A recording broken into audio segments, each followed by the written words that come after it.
দেখেন মোড়ে মোড়ে এখন পুলিশ চেকপোস্ট যেরকম আপনি এক জায়গায় হাগলে গন্ধ ছড়ায় যায় খুব দ্রুত আশেপাশে। এটা তো মাত্র শুরু। অদূর ভবিষ্যতে যে আমাদের যে আগামী প্রজন্ম, বাসর রাতে আপনি কি করতেছেন বউয়ের সাথে, আপনার যদি কোনো শত্রু আপনাকে অ্যাটাক করার ইচ্ছা থাকে, তারা কিন্তু চাইলেই আমাদের এই ধরনের আইডি হ্যাক করে আমাদের টাকা পর্যন্ত হাতায় নিতে পারে।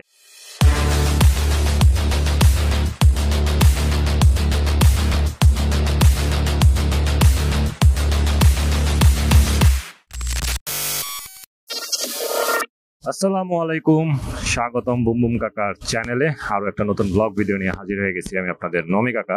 আর সাথে আছে আপনাদের ভাই, সব ভাই, বড় ভাই। কি অবস্থা সবার, কেমন আছেন? আশা করি সবাই ভালো আছেন, সুস্থ আছেন। দীর্ঘ প্রায় এক সপ্তাহের উপরে হয়ে গেছে আমরা অনলাইন জগতের বাইরে ছিলাম, নেটে ছিলাম না। মোটামুটি মানে কি বলবো, আর যা গেল আর কি বাংলাদেশটার উপর দিয়া এক সপ্তাহের উপরে একদম নেটওয়ার্কের বাইরে ছিলাম। টোটালি যোগাযোগ ছিল না কারো সাথেই, জাস্ট ওভার দ্য ফোনে হয়তো কথা হয়েছে জরুরি প্রয়োজনে, এছাড়া খুব বেশি একটা কারোর সাথে কথা হয় নাই। তার মধ্যে ছিলাম না হচ্ছে আমরা অনলাইনে, সেইখানে সোশ্যাল মিডিয়া বলেন অন্যান্য প্ল্যাটফর্ম যা আছে, কোথাও কোনো যোগাযোগ ছিল না, কোথাও কোনো কাজ ছিল না। একটা অচল হয়ে পড়ছিল পুরো বাংলাদেশটা। সেই জায়গা থেকে আস্তে আস্তে আবার সবকিছু ফিরে আসতেছে, সবকিছু স্বাভাবিক হচ্ছে। এখনো কারফিউ চলতেছে, কারফিউর মাঝে কিছুটা সময় শিথিল হয়েছে, সেখানে স্বাভাবিকভাবে আস্তে আস্তে দোকানপাট খোলা শুরু করছে। এই সময়গুলো আসলে আমরা খুব কঠিনভাবেই পার করছি। এটা আসলে দুঃখ প্রকাশ করে সান্ত্বনা দেওয়ার মতো আসলে কিছু নাই, যেটা আমরা হারাইছি। যে কয়েকদিন সময় আমাদের জীবন থেকে চলে গেছে, কেউ আসলে আর ফিরে পাবো না। এটা নিয়ে আসলে আর এখন আফসোস করেও লাভ নাই। দেখেন মোড়ে মোড়ে এখন পুলিশ চেকপোস্ট এখনো আছে, চলতেছে, এবং এটা দরকার। এই নিরাপত্তার বলয়টা যদি না দেওয়া হইতো, তাহলে হয়তো বা বাংলাদেশে আজকে আমরা যেভাবে ঘুরতে পারতেছি, কথা বলতে পারতেছি, এটাও পারতাম বলে মনে হয় না। যাক, সব ভালো যার শেষ ভালো তার। আমার মনে হয় টায়ার একটু প্রেসার দিতে হবে, টায়ার প্রেসারটা মনে হয় কমে গেছে। যাক, এটা পরে দিয়ে দিচ্ছি। আর যেটা বলতে যাচ্ছিলাম মূলত আজকে, সেটা হচ্ছে দেখেন, আমরা বর্তমানে সোশ্যাল মিডিয়া ফ্রিক হয়ে গেছি। আমরা যারা বাঙালি আছি, বাংলাদেশের প্রত্যেকটা মানুষ আমরা যেভাবে হচ্ছে অনলাইন প্ল্যাটফর্মগুলোতে ইউজড হয়ে গেছি। কিছু হইলেই অনলাইন প্ল্যাটফর্মগুলোতে আমরা ঢু মারি, সেটা নিজের ভাব প্রকাশ করতেই বলেন বা কিছু একটা দেখতে হইলেও আমরা সেখানে অনলাইনে চলে যাই, অনলাইনে ছুটে বেড়াই। এই ছোটাছুটির মধ্যেও সবসময় যে আমরা সঠিক সংবাদটা পাই বা সঠিক খবরটা দেখতে পারি, এটার কিন্তু কোনো নিশ্চয়তা নাই। 10টা সংবাদের মধ্যে দেখা যায় যে 8টা সংবাদই ফেক থাকে। কারণ সোশ্যাল মিডিয়াটা এমন একটা জায়গা যেখানে আপনি চাইলে আপনার যা ইচ্ছা, যা খুশি আপনি বলতে পারবেন, লিখতে পারবেন, দেখাইতে পারবেন। আপনার ছোট একটা ভুল তথ্যের কারণে বড় ধরনের কোনো অকারেন্স ঘটে যেতে পারে। এইটা আসলে আমাদের বোঝা উচিত। আপনি আপনার ব্যক্তিগত একটা মাধ্যম, ফেসবুক বলেন, আপনি ইউটিউবার হয়ে থাকলে ইউটিউব বলেন, টুইটার বলেন, ইনস্টাগ্রাম বলেন, মানে যত ধরনের সোশ্যাল মিডিয়া, সোশ্যাল প্ল্যাটফর্ম আছে, আপনার ব্যক্তিগত যে প্ল্যাটফর্মগুলো আছে, আপনি সেখানে চাইলে যা ইচ্ছা তাই শেয়ার করতে পারেন, কিন্তু সেটারও তো একটা লিমিটেশন থাকা উচিত। সেদিন এই কয়েকদিন আগেই, মানে এই যে পরিস্থিতির আগে যখন অনলাইন সচল ছিল, জি বাবা দেখতে থাকো, কয়েকদিন আগেও একটা নিউজে দেখলাম এক লোক তার বাসর রাতের, মানে সে ব্লগ করতেছে, সে বাসর রাতে কি করতেছে। ভাই রে ভাই, মানে বিষয় হচ্ছে আপনি দেখান, আপনি আপনার, আমরা ব্লগার যারা আছি হয়তো বা অনেক সময় অনেক জায়গায় ঘুরতে যাচ্ছি, দেখাচ্ছি যে আমরা জায়গায় ঘুরতে আসছি, সেটার অন্য হিসাব। বাট তাই বলে বাসর রাতে আপনি কি করতেছেন বউয়ের সাথে, সেটাও আপনি ব্লগ করবেন?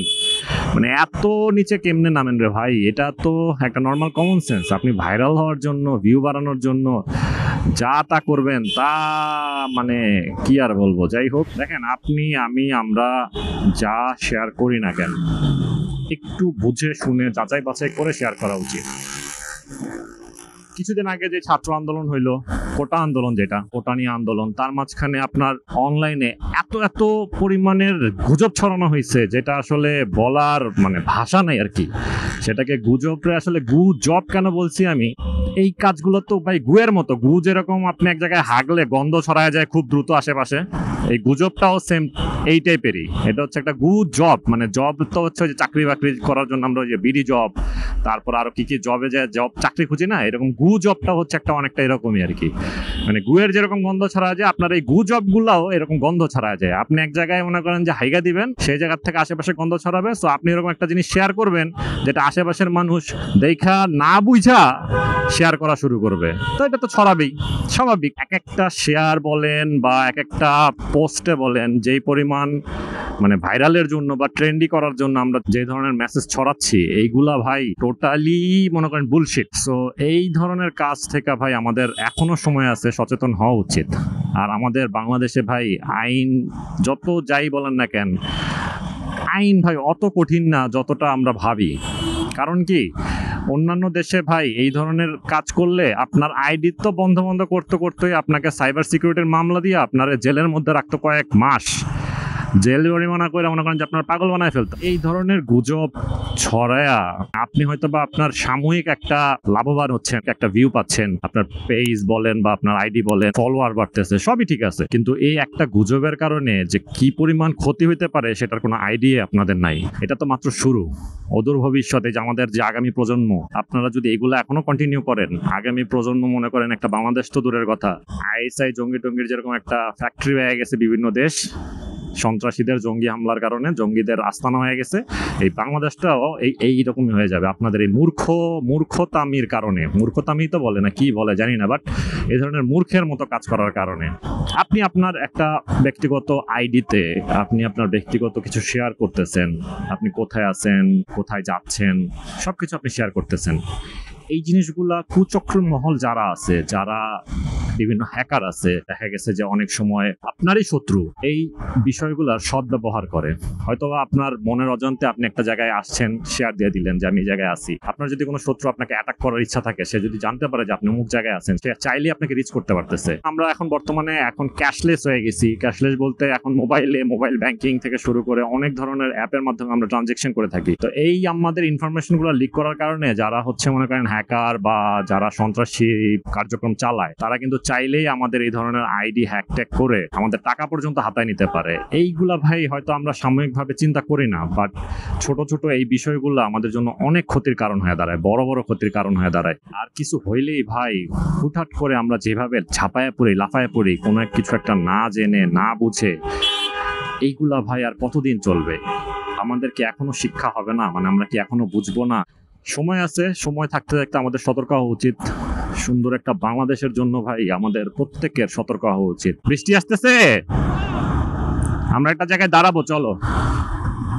বৃষ্টিতে আটকা পড়ে গেছিলাম, এখন বৃষ্টি আবার কমে আসছে, বের হইলাম। তো যাক, যেটা বলতেছিলাম সেটা হচ্ছে ভাই এখনো সময় আছে। আমরা সোশ্যাল মিডিয়াতে যা শেয়ার করি, কোনো নিউজের ব্যাপারে যদি আমরা কোনো কিছু শেয়ার করতে যাই, সেটা অবশ্যই কোনো একটা অফিসিয়াল গণমাধ্যম থেকে কিংবা পত্রিকার সোর্স থেকে আমাদের শেয়ার করা উচিত। কেউ কিছু একটা শেয়ার করলো, কোনো একটা স্ট্যাটাস লিখে দিল, সেটা আমরা হুট করে যেন শেয়ার না করে দেই ভাই। কারণ আপনার ছোট্ট একটা শেয়ারে অনেক বড় ধরনের দুর্ঘটনা ঘটে যেতে পারে। এখনো সময় আছে, মূর্খের মতো এগুলো না করে অ্যাটলিস্ট একটু সচেতন হন। এইসব জব বাদ দিয়ে একটু ভালো জব করেন ভাই। শেয়ার করার অনেক কিছু আছে, অনেক ভালো ভালো বিষয় আছে, অনেক ভালো ভালো তথ্য আছে, সেগুলো শেয়ার করেন যেগুলো মানুষের কাজে আসবে। ওই যে ছোটবেলায় তো সবাই মনে হয় কম বেশি গল্পটা শুনছেন, চিলে কান নিয়ে গেল। ওই চিলে কান নিয়ে গেল, চিলের পেছনে না ছুটে আগে হাত দিয়ে দেখেন কানটা আছে কি নাই।